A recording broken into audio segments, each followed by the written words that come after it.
So in this video here, I'm going to show you how to use information in a data table that you have to create a scatter plot graph on Google Sheets.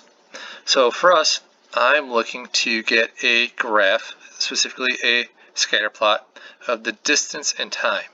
So first thing we do is highlight my data, and I'm just going to move it over to the side so I have a copy that I can manipulate however I see fit.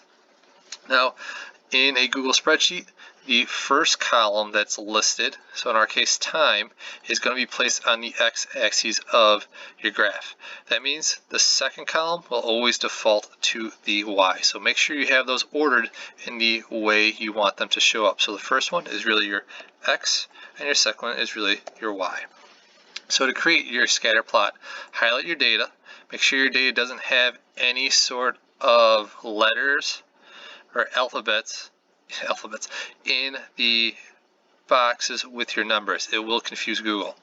So at this point, have it highlighted, go up to Insert, then we want a chart, and boom, there is our scatter plot right there. It is already titled distance versus time, and that's because we have headers for our two columns. Distance is on the left on the vertical as promised, the Y, and time is on the horizontal. Now you can add a little more customization. Let's say you want to add in a trend line. That's not too hard.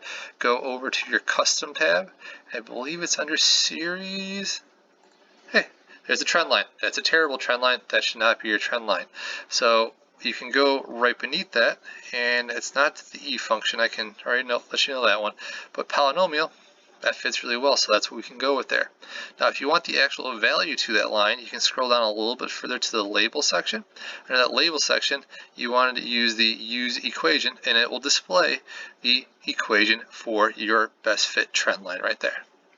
So I hope this was useful. Good luck. Feel free to comment if you have any questions, comments, or concerns. Have a great day, everybody.